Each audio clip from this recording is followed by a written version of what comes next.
All right, what's up, everyone? Welcome back to my channel. It is Coach Jen here, and I wanted to go ahead and make this video for you as 2022 approaches. I understand that we have more women hopping into the gym for the first time and returning back to the gym after some time off. So I'm here to bring you tips that are going to help you feel confident and like a pro upon your return. And if you don't know me, my name is Coach Jen or Jen, and I'm the head coach of the Fit and Fulfilled team. You can feel free to follow me on Instagram at Jen Wall Fitness or follow our Facebook group, which is Fit and Fulfilled Community on Facebook. And this is where we also give out more free tips and tricks, kind of like right now. And those are led by our assistant coaches on the team. And I'll go ahead and put down the links below so you can have everything available to you and you know who to follow and you know where to get some more advice. What I'm not going to ask you to do is I'm not going to ask you to subscribe or like this video unless you truly feel that it has brought you some value. And I'm just going to go ahead and leave a hint here. That number 8 is actually my favorite tip that I have for you. So please don't skip ahead as they're all really good, but number 8 is going to be super valuable for you as you go into a new gym or head back into the gym or head into the gym for the first time. So before we kind of dive in here, I've got I think 10 tips for you. I'm gonna give you a pre-tip first. And the reason it's a pre-tip is because I'm not fully in the gym yet. But when you go to pick a gym or return back to the gym, ask for a tour so that you can get familiar with a gym. And the way that this helps is it helps you understand one, the layout of the gym. Two, it'll help you understand like where the equipment is. Three, lets you understand the environment and if you feel comfortable in it. Four, helps you understand what you need to bring to the gym. So for example, if you go to the locker room, do they have towels or do you need to bring your own? Does it feel like a safe place for your stuff? Do they have locks that you can borrow or use? Can you set your own combination? Do you need to bring your own lock, etc.? When it comes to like the weight room or where the equipment is it separated out? Is there one designated weightlifting space? Is it cardio separate? Do they have a studio for you to like do workouts in a studio? When are the times open for that? And then also, along with that, typically, if you do have a tour of a gym, you can ask somebody to help you understand how to use the equipment. A lot of times they have personal trainers in gyms, and those personal trainers can probably give you like a free session, show you how to use the equipment, and like how to like navigate the gym so you can feel more confident when you do go in on your own. So that being said, that is my pre-gym tip for you. But diving in here. So tip number 1 is going to be pick an outfit that you feel comfortable in. So for me, when I first started at the gym, I was actually wearing t-shirts and shorts or t-shirts and leggings.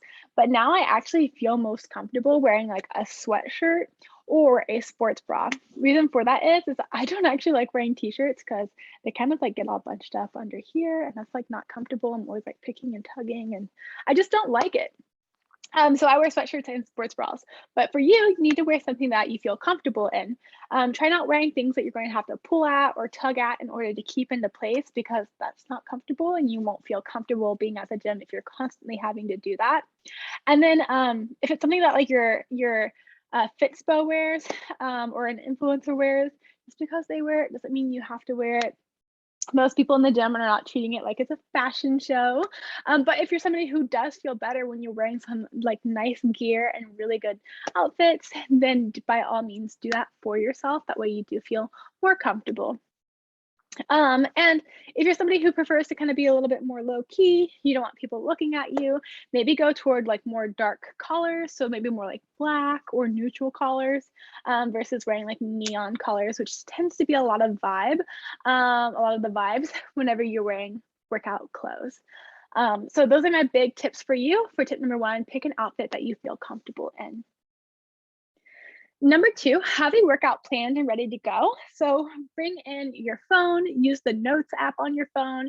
Maybe you have the PDF on your phone of your workout. Maybe you have it written out in like Google Sheets. Maybe you have a notebook that you have your workout written in and you can bring that into the gym. It'll help you navigate the gym a lot better. It helps you understand what you're doing. And between sets, you can also take a look at like, okay, I have just done my push-ups. Now I'm going over to tricep dips next. So it keeps you like in order and on pace so you can have a quick and efficient workout. And it also keeps you looking like a pro, like you know what you're doing. You don't seem like as lost or you're like wondering what you're doing in the gym. So it'll definitely keep you confident when you kind of have a plan in place. Okay, number 3 is keep the workout simple. So there's nothing worse than going into the gym and noticing that somebody is like using a lot of the equipment that you're trying to get to. And so you don't want to be that person. So keep your workout simple. Try not to incorporate 3 or more exercises at a time. One, it's really not that as efficient in terms of like building out a workout routine for you. You're not going to see as good of results typically from that because we're not going to go into it. But if you're using 15 pounds for your arms, you should probably be using more for your legs. Let's just keep it that simple. So try not to incorporate 3+ exercises at a time. You don't want to steal equipment that could be used by somebody else. You don't want to have like 3 different pairs of dumbbells. You don't want to be taking up like 2 or 3 pieces of equipment at a time. You want to be walking around the entire gym just to like do like a little circuit. So keep it simple, 1 exercise at a time, and maybe 2 if it's like a superset. So if you like are doing lunges and then you have another pair of dumbbells and then you go into an upright row and then you just kind of repeat that. That can be totally okay, but like doing lunges and then an upright row and then going over to like an ab machine and like circling back and forth, that gets kind of hard. But most gyms have a studio room. So if that is the type of workout that you're doing, most likely you can take it off of the main floor where everybody is and go into a studio room and do it in that manner. Yeah, so that is tip number 3 for you. Tip number 4 is don't be afraid to wait for equipment. So a lot of times if we see so that somebody is on equipment, or maybe you go to the gym during the busy time of day, and maybe you're like, oh, well, they're using the lat pull down machine, all of them are taken. Well, I will go do something else instead. Your workout is made for you. Based off of importance. And so if your lat pull down is like second in line in your order of workout, then you should probably be performing it as the second exercise that you do. And so we want to keep you on track and on pace with that. So there's a couple of options that you have. Number 1, you can just ask somebody. And the way that you ask somebody properly in the gym with good gym etiquette, and I will let you know I've been going to the gym for 9 years. So this is the way that I know that everybody asks, and it's totally okay to ask this way. So the way that you want to ask this is, excuse me, how many more sets do you have? And everybody understands that. And they'll typically reply with like, they have 1 or 2. And if that's how many sets they have, which is just 1 or 2, then just ask, is it okay if I wait for you to finish? And they'll say, yes. And it's just that simple.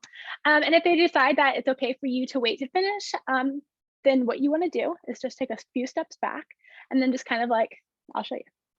So you take like a few steps back and you'll just like say thank you, take a few steps back, and then you'll just like scroll your phone, look at your workout, kind of look around, maybe even do a little bit of active warm up, stretching and whatnot. That way you're not like staring them down like a hog, waiting for that machine to get open.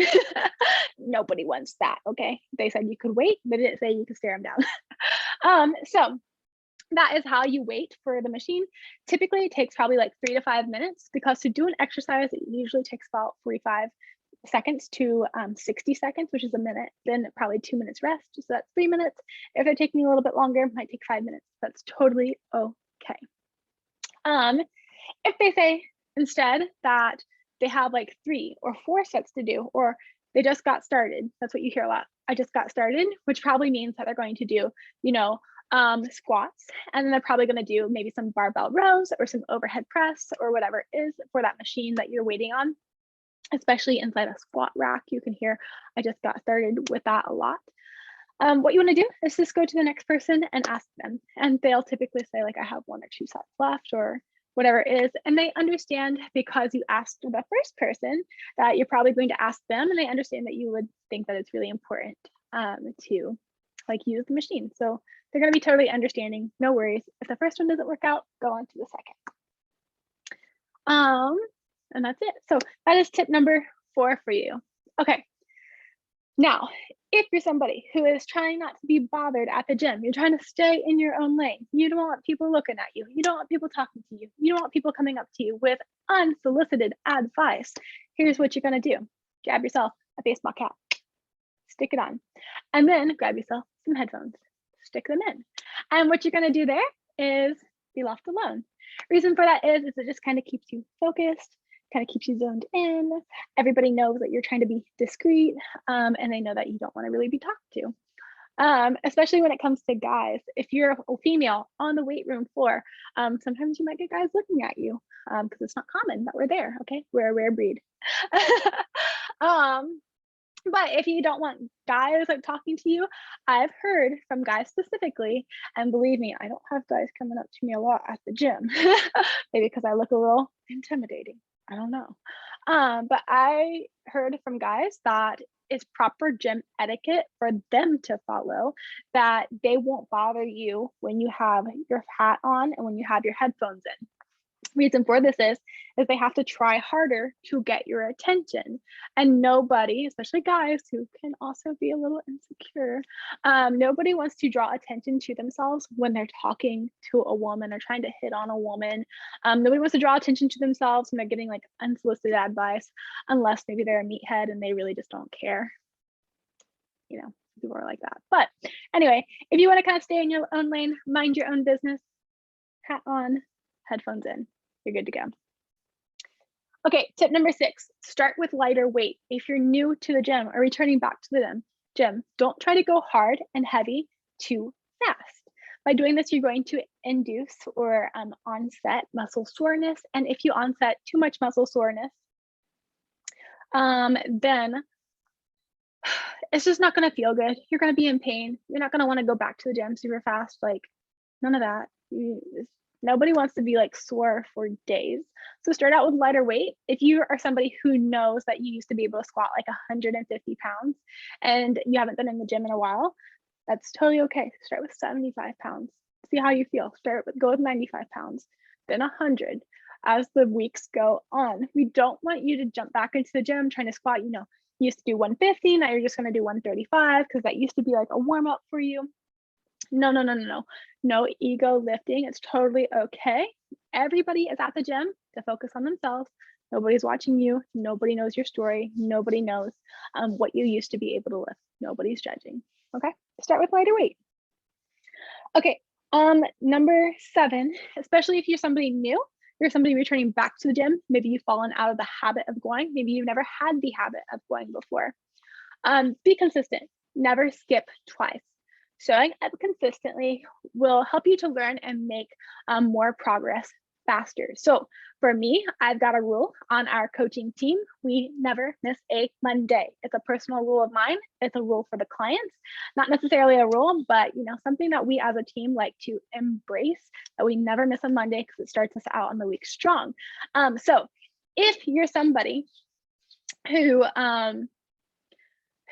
is like, again, not as consistent, never miss twice. So even if you do miss that Monday, show up on Tuesday. Don't make it a habit to miss. Make it a habit to show up.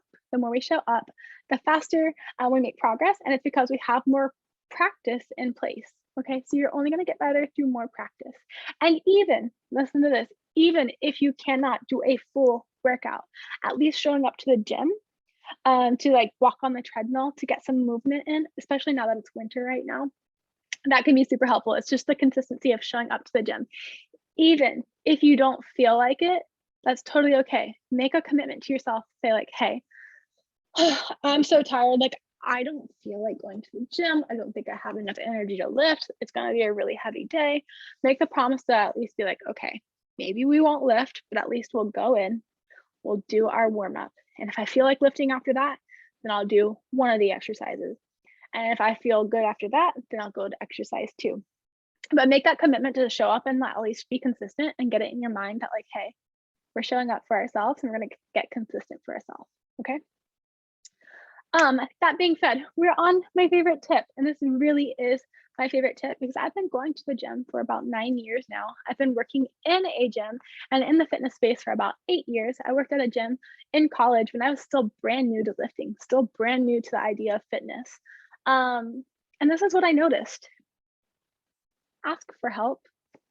Don't try to go to the gym. Don't try to do everything on your own because you don't want to bother somebody or you don't want to look dumb. or stupid. I promise you're not. I promise it's actually a lot more respect for the people who ask for help. And it's also an easy way for you to make friends and have friendly and familiar places in the gym. That way it's also less intimidating. Reason for this is people love when you ask them for help. Like, how many times does like a coworker or a friend or somebody come to you and they say like, hey, do you mind helping me with this? And how flattered do you feel that they want to ask you for help? Because they feel like they can trust you, they feel like you look knowledgeable, they feel like you understand what you're doing, and you feel flattered because of that. Same thing in the gym. If you ask somebody for help, they're going to respect that you think that they're like an authority figure, or that you can that you know what you're doing, or that they feel that you think that they know what they're doing. So, excuse me, I messed that up. But yeah, they will feel flattered. So that's an easy way for you to be like, hey, do you mind spotting me? And it'll make them think like you think that they're strong enough to spot you. Or, hey, do you mind showing me how to use this equipment really quick? And they'll be like, yeah, sure, totally. This is how you use it. Cool. And it's just a really nice way. And you can also be like, awesome, thank you so much. My name is Jen, by the way. What's your name? And then you now have a friend. And then you can just be like, awesome. Well, I'm going to get back to my workout. I will see you around. There you go. And to go along with that, you can do this with a city or like a university or a school or any or an employment space, anywhere that you're at. You can make, I'm going to just say, like, you can make a big city feel small, but you can't make a small city feel big. And what that means is that you can get to know people and network with people, create relationships with people, and make it feel like it's warm and a cozy environment by getting to know them. So in that same manner, you can do that with your gym. You can make a big gym feel small and welcoming and inviting, just by getting to know people. And that's an easy way to do so. Okay, so that's my favorite tip for you. Number 9 is keep your gym bag near the equipment that you're using. 2 reasons. Also keep it packed. Don't have it unpacked. Okay, 2 reasons. It keeps everything out of the aisleway, and it also kind of designates that you're using that equipment. So if you're using a bench and you get up and you walk away to go grab some dumbbells, or maybe you have to go across the down to the other end to grab dumbbells, a different size, nobody's going to come over there and grab that. They understand that you're working in there. Maybe you're in the squat rack again, maybe you just have your water bottle or something. Nobody's going to take that coveted squat rack if your stuff is in there. So go ahead and grab that gym bag, keep it in your space, and keep it out of the aisles, keep it clear. We don't want injuries. We don't want people walking around tripping over your stuff. Keep it packed, all of that. And then, was there anything that went with that? I don't know. We'll figure it out later. Okay. Last but not least is number 10. Put your phone on do not disturb. So as not to have your work or family bother you while you're in the gym. I understand you probably are a very busy woman. You probably have a family you need to take care of. It's so easy to feel like you have to give back and give answers and everything right away whenever somebody is reaching out to you. So keep it on do not disturb. What I like to do is I like to actually take my phone. So I'm going to show you here up in the top right corner, pull that down. I'm going to pull it down now. Okay, and then over here, we've got the focus button. We click that and we put it on sleep, and there we go. And now what it looks like is if I turn it off, no notifications, which is great. So I don't know if anybody's messaging me. I can still click dismiss. I can still open it up. I can still navigate, but I don't have any notifications of anything that I need to check.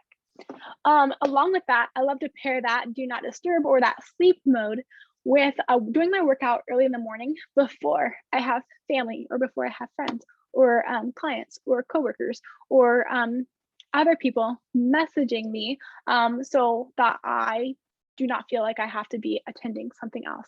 If I'm working out in the middle of my day or if I'm working out in the evening, I feel obligated to have to do my day work while I'm working out in the middle of the day, or I feel obligated to have to like catch up or make sure everything's finished at the end of the day, even when I'm trying to do my workout. So at the beginning of the day, if I can just take care of me, not worry about anything quite yet, and then the rest of the day I can spend on everybody else. So that's my thing. Do not disturb, put it on sleep mode, do your workout in the morning. Okay, So I think those are all the tips that I have for you, and I hope that that was super helpful for you. And if it was, then now you can go ahead and give a like and subscribe to the channel. And also, I hope that you guys have a great rest of your 2021, and you can go into your 2022 with a strong start.